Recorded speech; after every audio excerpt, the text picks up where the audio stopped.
உங்கள் ஃபேஸ்புக்கில் ஒரு போஸ்ட் போட்டிருக்கீங்க, அதை பற்றி தான் கேட்க போகிறேன். அறம் மீண்டும் வெல்லும், அம்பேத்கர் நிகண்டு சொல்லும், பாபா சாஹேப் கனவை நனவாக்குவோம், புரட்சியாளரின் தொடர்ச்சி, எழுச்சி தமிழர். நான் யதார்த்தமாக புரட்சியாளர் அம்பேத்கருடைய 37வது தொகுப்பை படிச்சுக்கிருக்கிறேன் இன்னைக்கு காலையில்.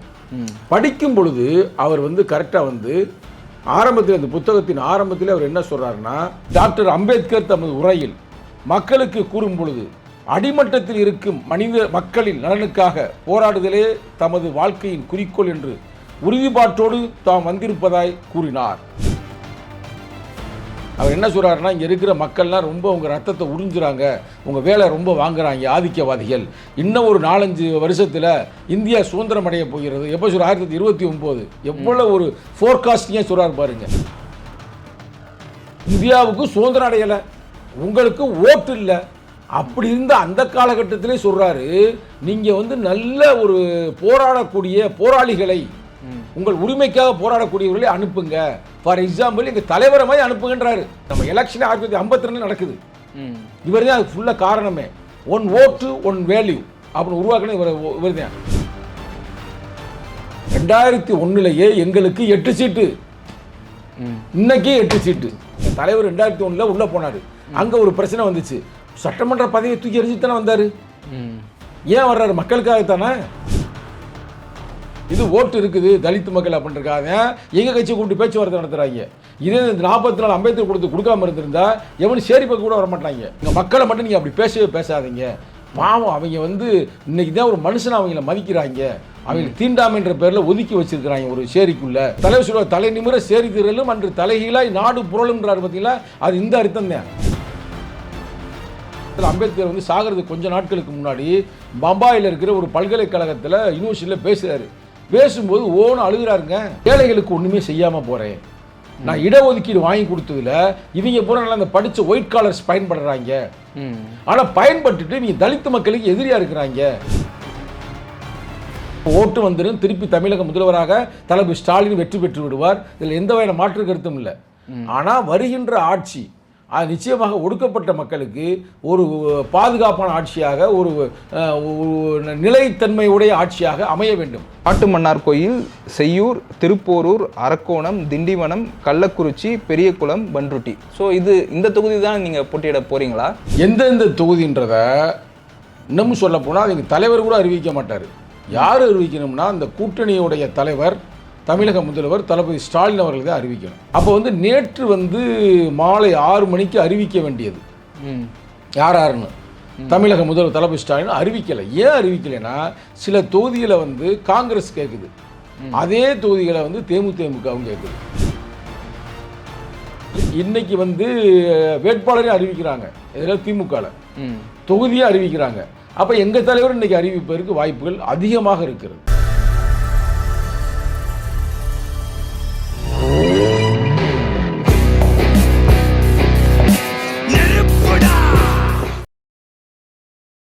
இந்த ஃபயர் தமிழன் நேயர்களுக்கு வணக்கம். இன்னைக்கு நம்ம கூட இன்டர்வியூல விசிகேவின் மாநில இளைஞரணி செயலாளர் திரு சங்கத்தமிழன் சார் இருக்காரு. சார் வணக்கம். சார் வணக்கம். உங்கள் ஃபேஸ்புக்கில் ஒரு போஸ்ட் போட்டிருக்கீங்க, அதை பற்றி தான் கேட்க போகிறேன். அறம் மீண்டும் வெல்லும், அம்பேத்கர் நிகண்டு சொல்லும், பாபா சாஹேப் கனவை நனவாக்குவோம், புரட்சியாளரின் தொடர்ச்சி, எழுச்சி தமிழர். இந்த டெக்ஸ்ட் நீங்கள் போட்டு அது கீழே ஒரு புக்கோட ஃபோட்டோ போட்டிருக்கீங்க. அதில் பார்த்தீங்கன்னா, சட்டமன்றங்களுக்கு உங்கள் சார்பாளர்களாக சரியான மனிதர்களை தேர்ந்தெடுத்து அனுப்புவதில் விழிப்பாக இருக்க வேண்டும் அப்படின்ற மாதிரி. மிக அருமை சார், பரவாயில்ல. நீங்கள் என்னுடைய ஃபேஸ்புக்கை நீங்கள் ஃபாலோ பண்ணுறீங்க. அந்த வகையில் உங்களுக்கும் உங்கள் சேனலுக்கும் எனது நன்றியை தெரிவித்துக் கொள்கிறேன். என்னென்னா, இப்போ தொகுதி 8 முடிவாயிருச்சு. எந்தெந்த தொகுதி என்பது இப்போ முடிவாக போகிறது. இதற்கு அடுத்தபடியாக எந்தெந்த வேட்பாளர் அப்படின்னு முடிவாக போகிறது. இந்த தருணத்தில் நான் யதார்த்தமாக புரட்சியாளர் அம்பேத்கருடைய 37வது தொகுப்பை படிச்சுக்கிருக்கிறேன் இன்னைக்கு காலையில். படிக்கும் பொழுது அவர் கரெக்டாக ஆரம்பத்தில், இந்த புத்தகத்தின் ஆரம்பத்தில் அவர் என்ன சொல்கிறாருன்னா, நல்ல போராளிகளை, இந்த மக்களுக்காக போராடக்கூடியவர்களை நீங்கள் சட்டமன்றத்துக்குள்ளே அனுப்புங்கன்றாரு. அப்போ அதை நம்ம மக்கள்கிட்ட சொல்லணும்ல. அப்படி ஒரு கருத்தை இங்கே பாருங்கள். அதாவது இப்போ சுதந்திர இந்தியா, அவர் இறந்து போய் 75 ஆண்டுகளுக்கு மேலே ஆகிவிட்டது. அந்த புக்கு நான் கையில் எடுத்துகிட்டு வந்தேன். இன்று கேட்கும்போது அந்த புக்கை நான் எடுத்துகிட்டு வந்தேன். அந்த புத்தகம் தான் நான் பலமுறை அவங்க சேனலில் நான் சொல்லியிருப்பேன். இந்த புத்தகத்தில் அவர் சொன்னதை நான் எடுத்து போடுற இப்போ மெயினாக இந்த நேரத்தில் போகிறேன். ஏன்னா இன்றைய இளைஞர்களுக்கு தெரிஞ்சுக்கணும். என்ன சொல்லுவார் பாருங்க, சட்டமன்றங்களுக்கு சரியான மனிதர்களையே அனுப்புங்க அப்படின்னு அம்பேத்கர் எப்போ சொல்கிறாரு? 1929 ஏப்ரல் 14ஆம் தேதி இதை வந்து சொல்கிறாரு. அவருடைய பிறந்த நாள் அன்று அவர் சொல்லுகிறார். அவர் என்ன சொன்னார்னு பாருங்கள். டாக்டர் அம்பேத்கர் தமது உரையில் மக்களுக்கு கூறும் பொழுது அடிமட்டத்தில் இருக்கும் மக்களின் நலனுக்காக போராடுதலே தமது வாழ்க்கையின் குறிக்கோள் என்று உறுதிப்பாட்டோடு தாம் வந்திருப்பதாய் கூறினார். தாம் ஒரு ஏழை குடும்பத்திலிருந்து வந்தவர்தான் என்றும் பம்பாயில் மேம்பாட்டு அறக்கட்டளை சத்திரத்தில் ஏழை எளிய மக்களுடன் கலந்து வாழ்ந்து பழகியிருப்பதாகவும் கூறினார். பாருங்க, அவர் என்ன சொல்றாரு? ஒரு ஏழை குடும்பத்தில் நான் பிறந்திருக்கிறேன், சத்திரத்தில் தான் நான் வாழ்ந்திருக்கிறேன் அப்படின்னு அவரே சொல்றாரு.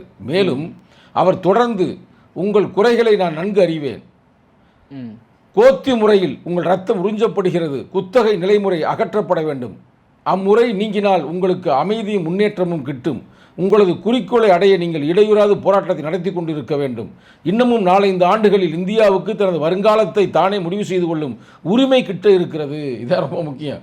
அவர் என்ன சொல்கிறாருன்னா, இங்கே இருக்கிற மக்கள்லாம் ரொம்ப உங்கள் ரத்தத்தை உறிஞ்சுறாங்க, உங்கள் வேலை ரொம்ப வாங்குறாங்க ஆதிக்கவாதிகள், இன்னும் ஒரு 4-5 வருஷத்தில் இந்தியா சுதந்திரம் அடைய போகிறது. எப்போ சொல்ற? 1929. எவ்வளோ ஒரு ஃபோர்காஸ்டிங்காக சொல்கிறார் பாருங்க.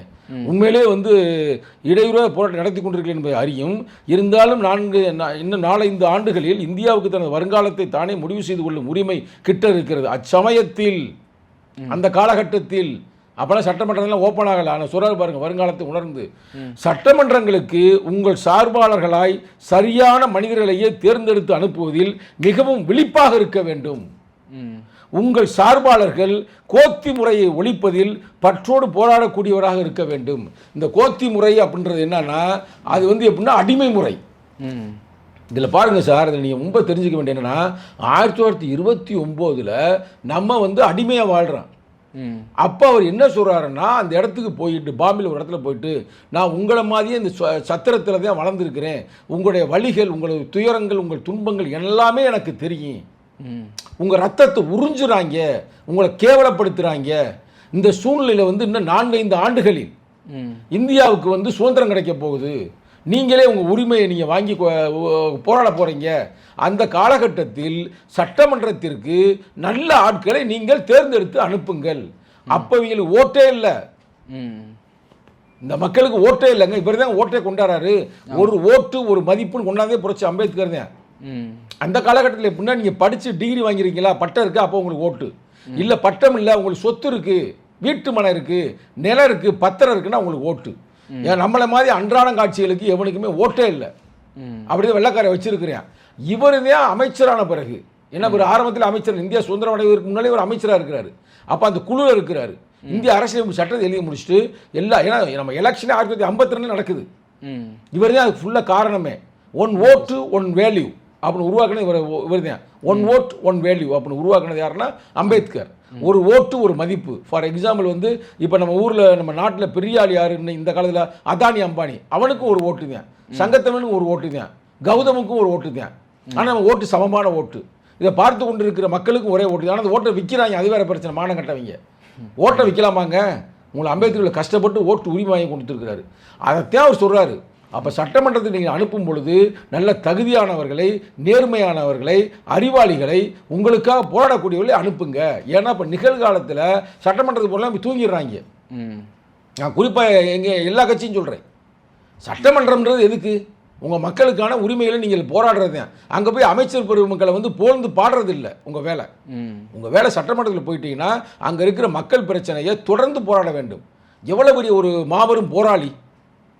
ஏங்க, இந்தியாவுக்கு சுதந்திரம் அடையலை, உங்களுக்கு ஓட்டு இல்லை, அப்படி இருந்த அந்த காலகட்டத்திலே சொல்கிறாரு, நீங்கள் வந்து நல்ல ஒரு போராடக்கூடிய போராளிகளை, உங்கள் உரிமைக்காக போராடக்கூடியவர்களை அனுப்புங்க. ஃபார் எக்ஸாம்பிள் எங்கள் தலைவரை மாதிரி அனுப்புங்கன்றாரு. ஏன் அதில் இருக்கிற கருத்து அதுதான் அந்த நான் கவிதை எழுதினேன். ஏன் அதில் என்ன சொன்னேன்னா, புரட்சியாளரின் தொடர்ச்சி எழுச்சி தமிழ் ஏன் எழுதுறேன்னா, அவர் என்ன நினைச்சாரோ அதுக்கு இவர் களமாடுறாரு. ஒரு திருமாவளவன் ஒரு எழுச்சி தமிழ் இருந்தால் பத்தாது, ஒன்றுமே செய்ய முடியாது. ஏன்னா எதிரிகள் வந்து ரொம்ப ஸ்ட்ராங்காக இருக்கிறாங்க, சங்கி பயலுங்க. கரெக்டாக கூட்டணியில் இருந்தாலும் கூட அதுலேயும் சில சங்கிகள்லாம் இருக்கிறாங்க, நம்ம தான் பார்க்குறோம்ல. ஆனால் இவங்களெல்லாம் வெல்ல வேண்டும் என்றால் ஒரு எழுச்சி தமிழரால் முடியாது. 1 லட்சம் எழுச்சி தமிழர்கள் உருவாக வேண்டும் இந்த மண்ணில்.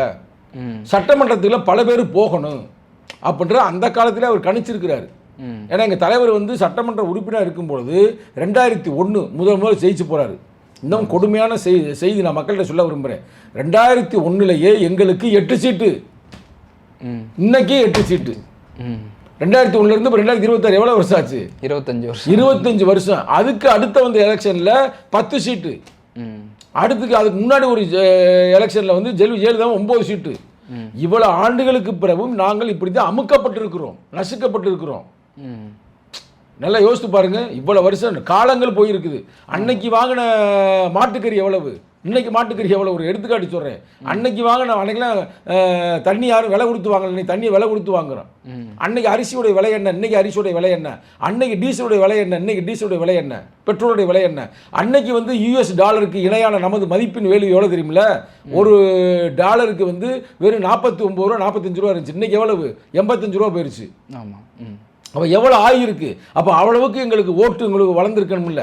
எங்கள் கட்சி அன்னைக்கு வந்து ஒரு குறிப்பிட்ட பதிவில் தான் இருந்துச்சு. 2001 பெருசாக பரவலாக இல்லை. தேர்தலுக்கு வந்த புதுசில் அப்பயே 8 தொகுதியில் வாங்கியிருக்கிறோம்.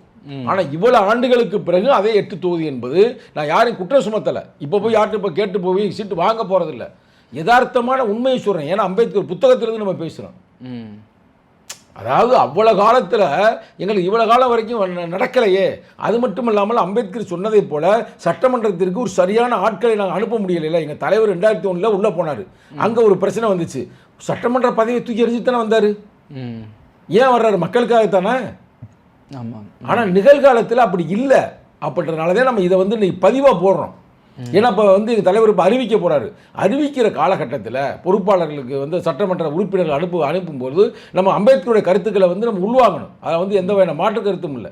அதுக்காகத்தான் அந்த பதிவு போட்டிருக்குமே தவிர யாரும் மனசு புண்பட வேண்டியது நமது நோக்கம் அல்ல. ஏன்னா நமது நோக்கம் என்னவென்னா அரசியல் படுத்தணும் இளைஞர்களை, மாணவர்களை, பெண்களை. அப்போ தொடர்ந்து வந்து இப்படிப்பட்ட கருத்துக்களை நம்ம தொடர்ந்து பரப்பி கொண்டே இருக்கணும் மக்கள்கிட்ட. ஏன்னா இவ்வளவு பெரிய ஆள் தான் அம்பேத்கர். ஆமாம். அந்த காலத்தில் 1929 இவ்வளோ பேசியிருக்கிறாருல்ல. 1952 எலெக்ஷன் நிற்கிறார். முதல்ல எங்கே நிற்கிறாரு? எலெக்ஷனில் 1952 எங்கேன்னா பாம்பேல. அந்த பாம்பேல இவர் எதிர்த்துன்றது யார் தெரியுமில்ல? கேட்டீங்கன்னா சிரிச்சிருவீங்க. அம்பேத்கருடைய உதவியாளர். அம்பேத்கர் எப்பயாவது புக்கு எழுது கொள்றதுல ஒரு டைப் பண்ணுறது இல்லை டீ காப்பி வாங்கிட்டு வர்றது. அவரை வெளியில் எடுத்து சங்கி பயலுக்கு, அந்த காலத்தில் சங்கி பயலுக்கு தான் காங்கிரஸ், வெளியில் எடுத்து அம்பேத்கர் எதிர்த்து நிப்பாட்டுறாங்க. எப்படி இருக்கு மனசு யோசித்து பாரு. இப்போ நீங்கள் ஒரு நெறியாளர், நீங்கள் ட்ரைனிங் கொடுத்து ஒரு ஆளை வச்சிருக்கிறீங்க, ஒன்றும் பிரச்சனை இல்லை. நாளைக்கு உங்களுக்கு எதிர்ப்பை கிளப்பிட்டா, உங்களுக்கு ஆதரவு வந்தால் பிரச்சனை இல்லை. உங்களுக்கு எதிர்ப்பா நீங்களே ஒரு கம்பெனி வச்சிருக்கிறீங்க, இல்லை ஒரு யூடியூப் வச்சிருக்கிறீங்க, உங்கள்கிட்ட ஒருத்தர் ட்ரைனிங் எடுத்தவன் உங்கள் ஆசையோடு போய் நடத்தினா பிரச்சனை இல்லை. உங்களுடைய கருத்துக்களை பூரா அப்படி எடுத்து உங்களுக்கே ஆப்போசிட்டாக வந்தால் இது சாதாரண விஷயம். ஆனால் அரசியலில் மனசு உடஞ்சிருவாங்களே, அவரை வச்சு ஜெயிக்க வச்சிருக்கிறாங்க.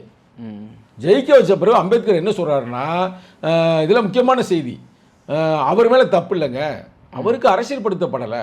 அவர் உண்மையிலே வந்து அம்பேத்கர் வந்து என்னுடைய குரு, நான் குருவை எதிர்த்து நிற்கக்கூடாதுன்ற அந்த பேசிக்கு திங்க் பண்ணவில்லை என்றாலும் கூட கோட்பாட்டு ரீதியாக நம்ம சண்டை போடக்கூடாது அண்ணன் தம்பி அப்படின்ற மனநிலை அவருக்கு வரலை.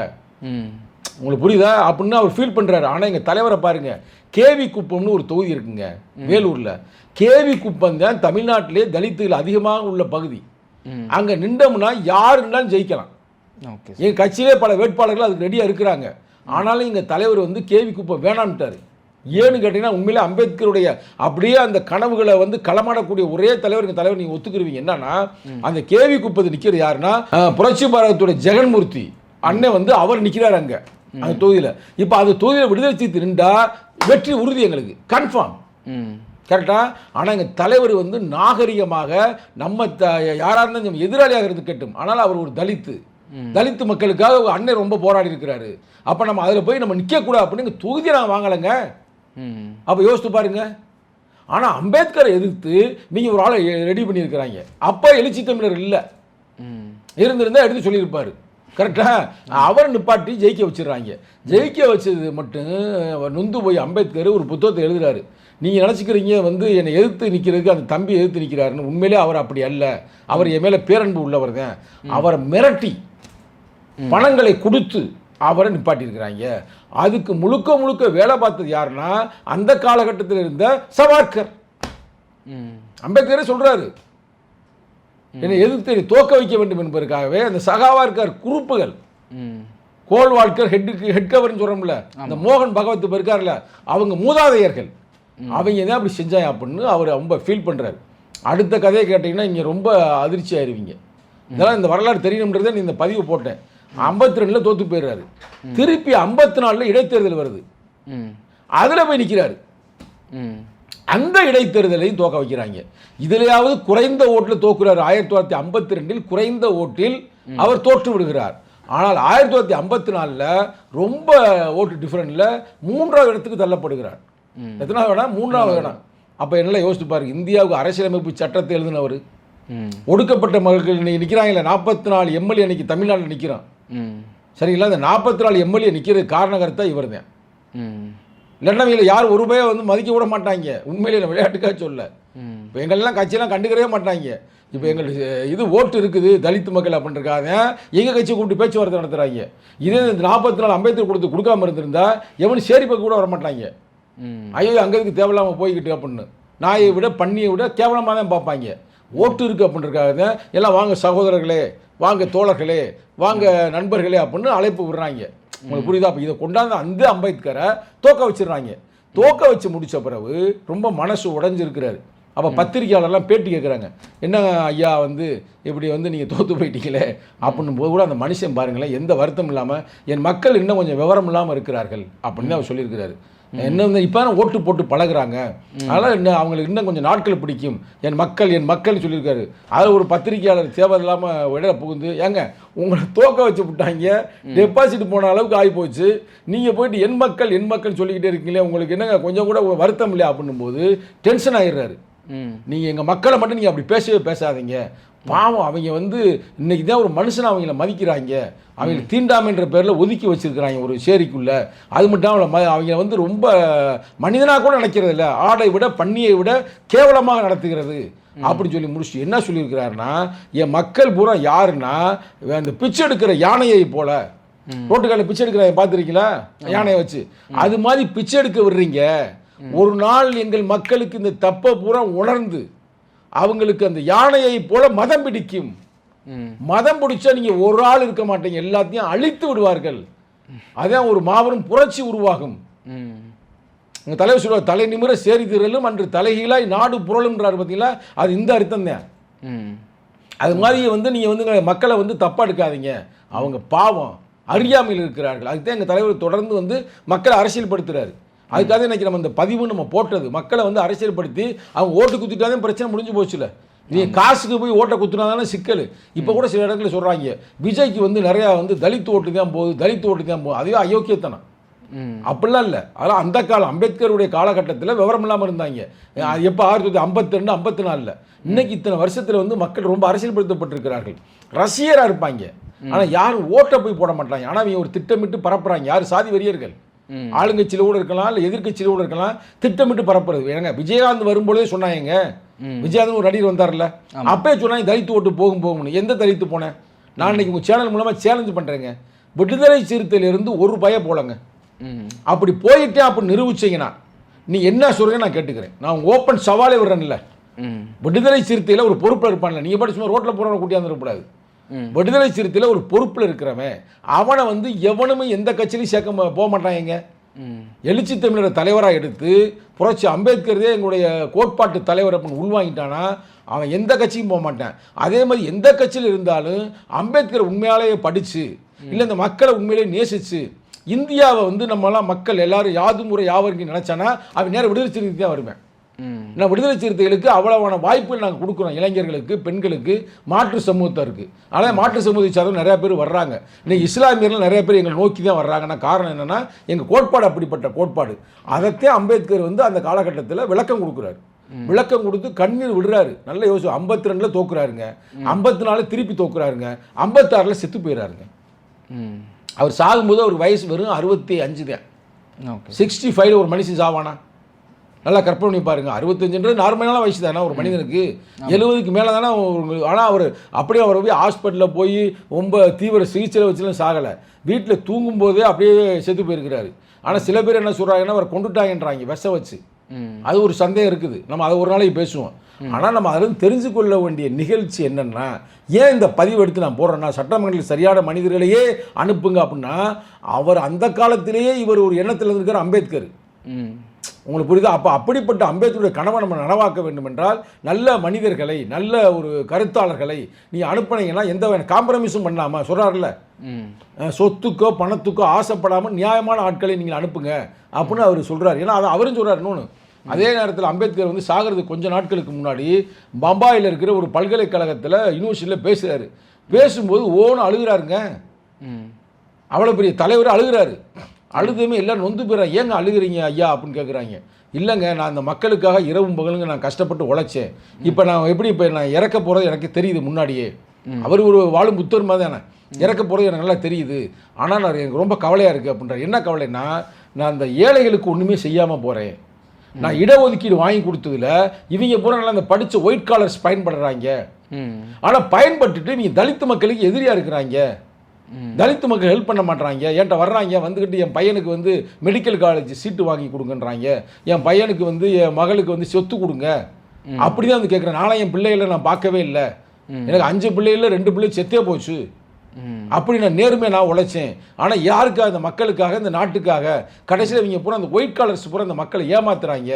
அதனால் வந்து ரொம்ப எனக்கு கவலையாக இருக்குது அப்படின்னுமே. இதுக்கு என்னதாயா தீர்வு அப்படின்னும் போது தான் அவர் சொல்கிறாரு, பலியிடப்படுவது ஆடுகளைத்தான், சிங்கங்களை அல்ல அப்படின்றாரு. அப்போ அந்த மக்களை பார்த்து சொல்கிறார், நீங்கள் வந்து அறியாமையாக இருக்காதீங்க, நீங்கள் சிங்கங்களை மாறி நீங்களே உங்களுக்கு ஒரு சப்போர்ட்டாக இருங்க, என்னுடைய கல்வியை வச்சு, என்னுடைய இடஒதுக்கீடை வச்சு அப்படின்னு அந்த மக்கள் இது பண்ணுறாரு. அதைத்தான் உள்வாங்கி எங்கள் தலைவர் அம்பேத்கர் என்ன சொன்னார், பலியிடப்படுவது ஆடுகளைத்தான், சிங்கங்களை அல்லன்றாரு.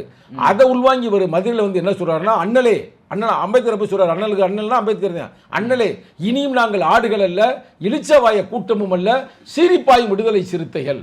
இவ்வளவு கரெக்டாக எங்கள் தலைவர் சொல்லியிருக்காரு பாருங்க, மனசு உணர்ந்து சொல்லியிருக்காரு பார்த்தீங்களா. அதனாலவே இப்போ நாங்கள் இவ்வளோ போராடிக்கிட்டு இருக்கிறோம். இப்போ எங்களுக்கு நம்பர்ஸ் ஒன்றும் பிரச்சனை இல்லை, 8 சீட்டு 7 சீட்டு 6 சீட்டு அப்படின்ற மேட்ரு இல்லை. ஆனால் எங்களை வந்து அவ்வளவுக்கு எங்களை இளிச்சாவாய கூட்டமாக நினைக்கிறாங்க. இப்போ நாங்கள் வந்து ஒன்று ஏமாந்துலாம் வாங்கலை. இப்போ இந்த சீட்டை வாங்கினா ஓப்பனாக ஏமாந்துலாம் வாங்கலை. நாங்கள் எல்லா பேருடைய நலனையும் கருதுகிறோம். இதில் எதுவும் கூட்டணி உடஞ்சிடக்கூடாது, யாருக்கு எந்த சிக்கல் வந்துடக்கூடாது. நம்ம ஒரு ஆள் போகிறனால டோட்டலான அந்த கேம் சேஞ்சர்ன்றாங்க எங்கள் தலைவரை. ஆமாம். இவ்வளோ பிரச்சனை வரும்போது கூட இப்போ 8 சீட்டு வாங்கினதுக்கு என்ன சொல்கிறாங்க, அந்த கட்சிக்கு வந்து 10 சீட்டு, இதுக்கு 8 சீட்டு தான். இவர் எவ்வளோ பெருந்தன்மையாக விட்டு கொடுக்குறாரு. இப்போ 2 சீட்டில் ஒன்றும் பெருசாக மாற்றம் நடக்க போகிறதில்ல. ஆனால் நம்ம சித்தாந்தத்தை பேசுகிறோம்ல தைரியமாக, மக்கள்கிட்ட கொண்டு போகிறோம்ல. இப்போ அவர் தளபதி ஸ்டாலினே சொன்னாராம் எங்கள் தலைவர்கிட்ட, நீங்கள் தாங்க உண்மையிலே நேர்மையாக வந்து எல்லாம் ஏற்றுக்கிட்டீங்க, உங்களுடைய நேர்மைத்தன்மையை, உங்களுடைய அந்த கூட்டணி உடையாமல் பாதுகாத்த பங்கு உங்களை தான் சேரும். அப்படிதான் இப்போ நல்ல நல்ல சீட்டுகளை இப்போ எங்களுக்கு கொடுக்க போகிறாரு. 8 சீட்டுமே ஜெயிக்கக்கூடியதா. 10 சீட்டு வாங்கி அதில் ஒரு 6 சீட்டு 7 சீட்டு 8 சீட்டு ஜெயிப்பதை விட 10க்கு 10 யாரும் ஜெயிக்க முடியாது. அது விடுதலை சிறுத்தையும் பழைய வரலாறு படைச்சான். 2 MP வாங்கி 2 MP ஜெயிச்சான், அது வரலாறு. அடுத்து 6 MLA வாங்கி 4 ஜெயிச்சோம். அப்போ இப்போ ஒரு 10 வாங்கி 12 வாங்கி நம்ம ஒரு 8 ஜெயிப்போம் அப்படின்றத விட இந்த 8யும் ஜெயிக்கிற மாதிரி அவரே இப்போ நல்ல தொகுதியில் எங்களுக்கு ஒதுக்குறாரு.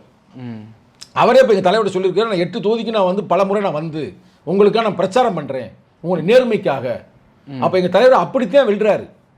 ஒருத்தனை வந்து எதிர்த்து வெல்லலை, அவங்கள அன்பால் இல்லை தன்னுடைய உழைப்பால் இல்லை ஒரு நேர்மையான ஆள் அப்படின்ற அவங்கள்ட்ட சொல்லி.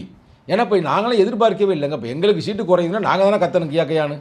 அத்தனை பத்திரிகையாளர் கத்துறேன், யாருன்னே தெரியல பத்திரிகையாளர், எல்லாம் பொதுவான பத்திரிகையாளர்கள்.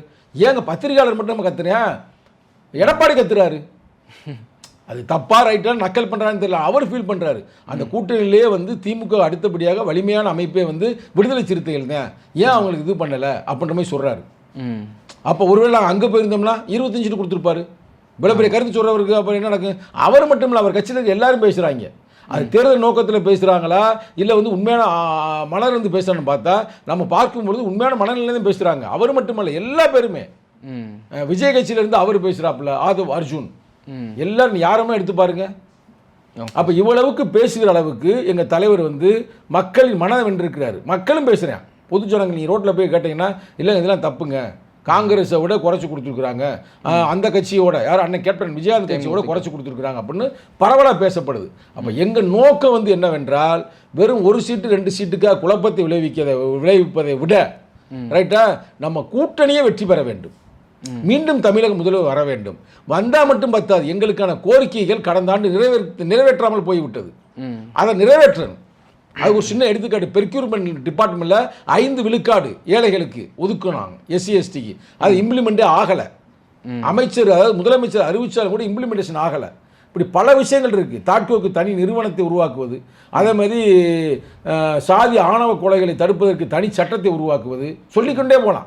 இப்போ நம்ம பேசியிருந்தோம்னா அது ஒரு சர்ச்சையாகி போயிடும் தேர்தல் அப்போ.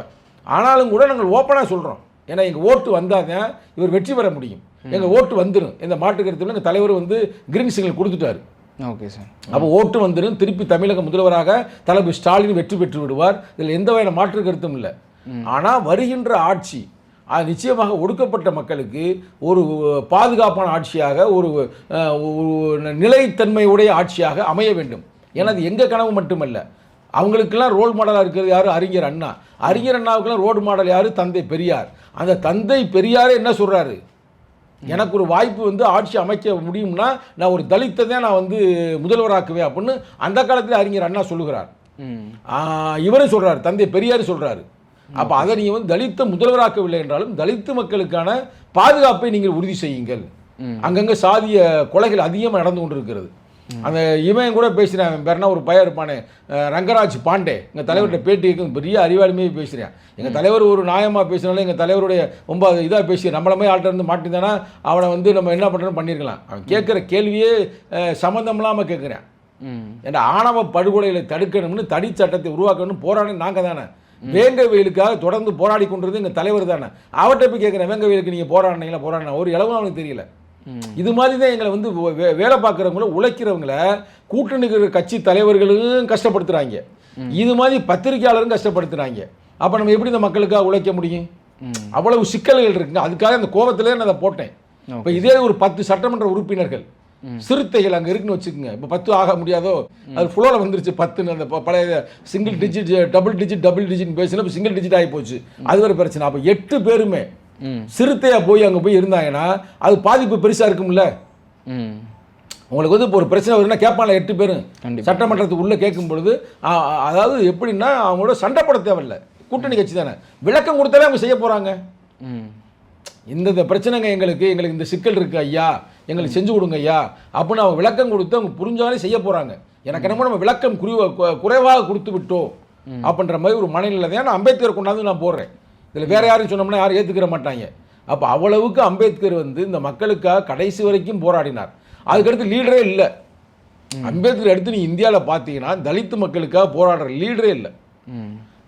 நான் ஏற்கனவே உங்கள் இன்டர்வியூவில் சொல்லியிருக்கிறேன், இரும்பு பெண்மகள் மாயாவாதி வந்த அம்மா நல்லா வந்துச்சு. அந்த அம்மா 2 முறை, அந்த அம்மா 3 முறை வந்துச்சு சிஎம்மா. எங்கே? உத்தரப்பிரதேஷ், இந்தியாவிலே பெரிய ஸ்டேட். அதுதான் கடைசியில் அந்த அம்மா வந்து இப்போ அப்படியே ஆப்பாகிட்டாங்க, மிரட்டிய.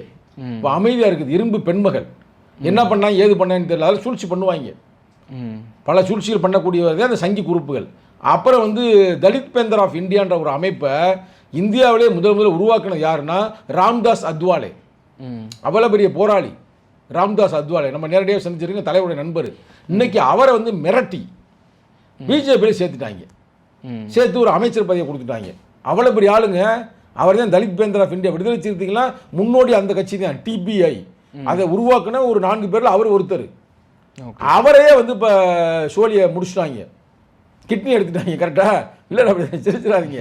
அது மாதிரி ஆகி போச்சு. இப்போ ரொம்ப அவர் அவ்வளோ பெரிய போராளியே அமைதியாக இருக்கார். அவர் சொல்ல எதுக்கு தேவையில்லாத வம்பு எதுக்கு அப்படின்ற அளவுக்கு வந்துட்டார். நல்ல போராளியும் தப்பா எடுக்காது, நம்ம சொன்னதுக்காக நான் வருத்தம் தெரிவிச்சுக்கிறேன். அவ்வளோ பெரிய போராளியே அப்படி ஆகிட்டார். சரி, அவர் தான் அப்படி இருக்கான்னு பார்த்தா பீகாரில் ராம்விலாஸ் பாஸ்வான் ஒருத்தர் இருந்தார் பார்த்தீங்களா, பெரிய போராளி, பல முறை அமைச்சராக இருந்தவர். மண்டல் கமிஷன் வர்றதுக்கே அவர் தான் காரணம். இன்னைக்கு நம்ம தமிழ்நாட்டில் இருக்கிற BC MBCலாம் வாங்குற இடஒதுக்கீடு காரணமே இவர் தான் காரணம். பாஸ்வானுடைய பையன், அதாவது இவருடைய பையன் இப்போ இருக்கார் அர்ஜுன் பாஸ்வான், அவர் எங்கே இருக்காருன்னா மோடியோட சேர்ந்துட்டார், அண்டர்ஸ்டாண்டிங் ஆகிட்டார். அது மாதிரி பெரிய பெரிய தலித் லீடர் யாரை வேணுமான்னு எடுத்து பார்த்தீங்கன்னா எல்லாம் சரண்டர் ஆகாத ஒரே தலைவர் எழுச்சி தமிழர். நல்லா கேட்டுக்க, எங்களுக்கு இருக்கிற பிரச்சனையை பாருங்கள். நாங்கள் மட்டும் இப்போ சரண்டர் ஆனோம்னா எங்கள் தலைவர் வந்து இன்னைக்கு வந்து மத்திய அமைச்சருங்க. 2029 வரைக்கும் நாங்கள் மத்திய அமைச்சராக இருப்போம். நாங்கள் வந்து எங்கள் மக்களுக்கு எவ்வளோ பிரச்சனை தீர்வு கொடுக்க முடியும். ஆனால் என்னென்னா நம்ம வந்து ஒரு சங்கிகள்கிட்ட போயிட்டோம் அப்படின்னு நம்ம பேர் கெட்டு போயிடுறது மட்டுமல்ல, அம்பேத்கருடைய கனவே அது நசிந்து விடும். இது வந்து நான் கூட்டில் இருக்கிற இந்த கட்சிகளுக்கு தெரிய மாட்டேங்குது. இவங்க தானே எங்களை தூக்கி பிடிக்கணும். இப்போ நினச்சாருன்னா ஒரு நிமிஷம் போயிடலாம்ல, ஏன் போகாமல் இருக்கிறாரு? காங்கிரஸுக்கு அந்த அறிவு வரணும்ல. காங்கிரஸ் ஓப்பனாக சொல்கிறேங்க, ஒன்றும் பிரச்சனை இல்லைங்க. காங்கிரஸ் என்ன நினைக்கணும், அவருக்கு மேலே கொடுக்குங்க, எங்களுக்கு கொடுக்குற 28 சீட்டில் நாங்கள் 2 சீட்டை கொடுக்குறோம்னு வரணும்ல. அப்போ வலிமை தான் தீர்மானிக்கும்னா, நாங்களாம் உண்மையிலேயே எங்கள் வலிமையை வச்சு ஆடணும்னா இங்கே யாருமே தாங்க மாட்டாங்க. நாங்கள் ஓப்பனாக சொல்கிறதுக்கு என்ன, இன்னைக்கு ஓட்டு போடக்கூடிய ஒரு மக்கள் யாருன்னா தலித்து மக்கள் தான். எங்களுக்கு இவ்வளோ பெரிய சித்தாந்தம் இருக்குது, இவ்வளோ பெரிய அரசியல் இருக்குது. அதெல்லாம் விட்டுட்டு ஏன் காம்ப்ரமைஸ் ஆகணும்னா, முதல்வர் சொன்ன மாதிரி வெல்வோம் ஒன்றாகன்றார் பார்த்தீங்களா, அதைத்தான் நாங்கள் மனச்சாட்சி புறாமல் நாங்கள் செய்கிறோம். இன்றைக்கி அவங்க முழக்கமாக செய்யலாம். இவ்வளோ வாய்ப்பு இருக்குல்ல, வாய்ப்பு இல்லாமல் இல்லை. இப்போ கூட விஜய்களை அழைத்து கொண்டு தானே இருக்கிறாரு. ஆமாம். அப்போ எல்லாமே தெரியணும் உங்களுக்கு. இதில் வந்து நான் இப்போ ஏன்னா இப்போ கூட்டணி வந்துருச்சு, முடிஞ்சிருச்சு, நம்பர்ஸ் முடிஞ்சிருச்சு, தேர்தல் இப்போ வரப்போகுது. இப்போ இதை ஏன் சொல்கிறேன்னா, ஓட்டு போடுகின்ற மக்களுக்கு புரியணும், அது குறிப்பாக தலித்து மக்களுக்கு தெரியணும். எங்கெல்லாம் விடுதலை சிறுத்தைகள் 8 சீட்டு நிற்கிறாங்களோ, அது தலைவர் 24 மணி நேரம் உழைத்து, இப்போ கூட நம்ம பேசிக்கொண்டு இருந்த தருணத்தில் தலைவர் வந்து இப்போ தனியாக போய் வந்து யாருடைய நெருக்கடி வரக்கூடாது, நம்மளாக சிந்தனை பண்ணி ஓட்டு போடணும். நம்மளாக சிந்தனை செய்து சுயமாக யாருடைய பரிந்துரைக்கும் வாய்ப்பு கொடுக்காமல் நல்ல ஒரு ஆட்களை சட்டமன்றத்தில் அனுப்பணும்ன்றக்காக நம்ம தலைவர் தனியாக போய் இப்போ உட்காந்துருக்கிறாரு. இரவும் பகலும் பாடுபடுறாரு. நைட்டு டெய்லி வந்து 2 மணி 3 மணி லைவை பாருங்கள் ஃபேஸ்புக் எடுத்து. உலகத்தில் எந்த தலைவனும் இப்படி வேலை பார்க்க முடியாது. 24/7 ஒரு நாளைக்கு குறைந்தது 3 மணி நேரம் 4 மணி நேரம் தூங்குறாரு அம்பேத்கருக்கு அடுத்தபடியாக.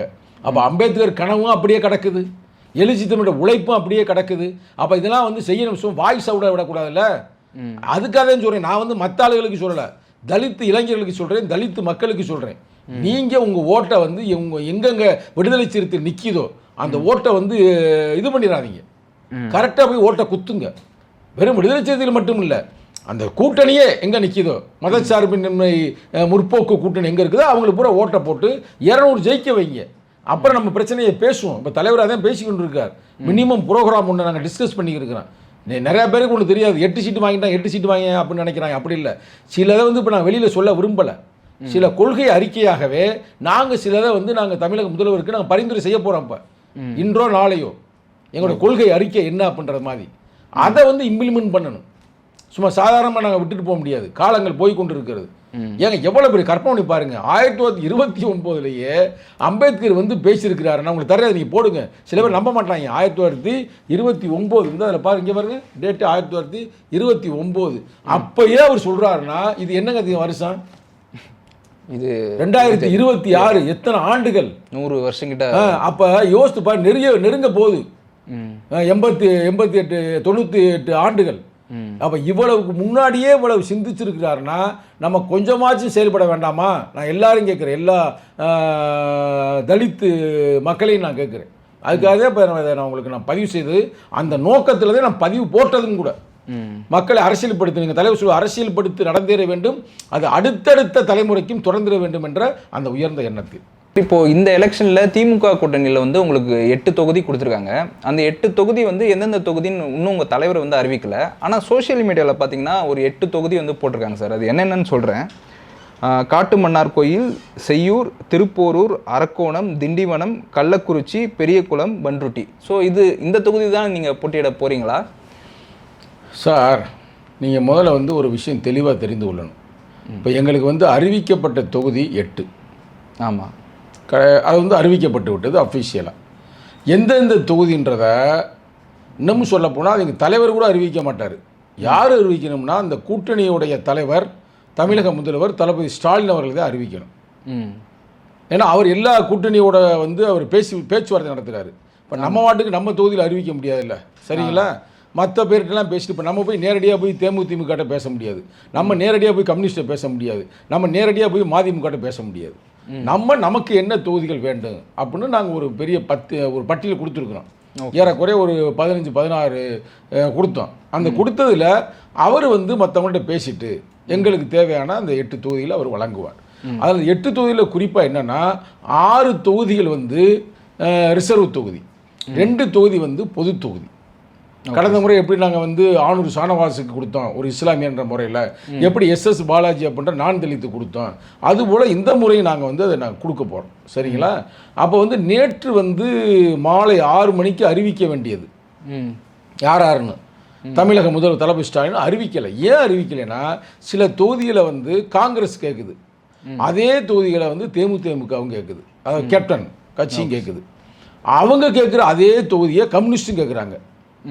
இவங்க எல்லாரும் கேட்கக்கூடிய தொகுதியை நாங்களும் கேட்குறோம். ஏன்னா எல்லா பேருமே அவங்கவுங்க வெற்றியை மையமாக வச்சு தானே கேட்பாங்க. அப்போ இதை பூரா பேச்சுவார்த்தை மூலமாக தீர்க்க வேண்டிய பொறுப்பு அந்த தொகுதியுடைய அதாவது அந்த கூட்டணியுடைய தலைவருக்கு அந்த பொறுப்பு இருக்குது. அதனால் வந்து நேற்று வந்து சில இழுபறினால அறிவிக்கலை. Okay sir. இன்னைக்கு வந்து இப்போ கிடைச்ச செய்தி இன்று அறிவித்து விடுவார்.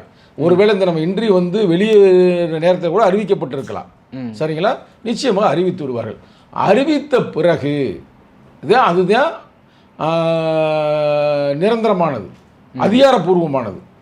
அதுக்கு முன்னாடி சும்மா சோசியல் மீடியாவில் அவனுக்கு தேவையானதை போகிற வந்து நம்ம ஏற்றுக்கொள்ள முடியாது. ஒருவேளை உண்மையாக கூட இருக்கலாம், யார் லீக் அவுட் கூட பண்ணியிருக்கலாம். Okay sir. அதுக்காக வந்து நம்ம அதுதான் உறுதி நம்ம நம்ப முடியாது, இல்லை உறுதி இல்லைன்னு சொல்லவும் முடியாது. ஆனால் நான் ஓப்பனாக சொல்கிறேன், அது உறுதி இல்லைன்னு சொல்லலாம். ஏன் சொல்லலாம்னா, எங்கள் தலைவரோ இல்லை தமிழக முதல்வரோ அறிவித்திருந்தால்தான் அது அதிகாரப்பூர்வமானது. அதனால் அந்த குழப்பமே வேண்டாம், யாரும் குழப்பம் அடைய வேண்டாம். ஓகே. அது மட்டும் இல்லாமல் இன்னைக்கு வந்து வேட்பாளரே அறிவிக்கிறாங்க, இதில் திமுகவில் தொகுதியாக அறிவிக்கிறாங்க. அப்போ எங்கள் தலைவர் இன்னைக்கு அறிவிப்பதற்கு வாய்ப்புகள் அதிகமாக இருக்கிறது. Okay sir. கொஞ்சம் நஞ்சம் இல்லை, அதிகமாக இருக்கிறது. ஏன்னா இப்போ டைம் இல்லைல்ல. ஆமாம். உங்களுக்கு வேட்பு மனுவை வந்து 30ஆம் தேதியிலேருந்து ஆரம்பிக்கிறாங்க, 7ஆம் தேதிக்குள்ளே முடிக்க சொல்லியிருக்கிறாங்க.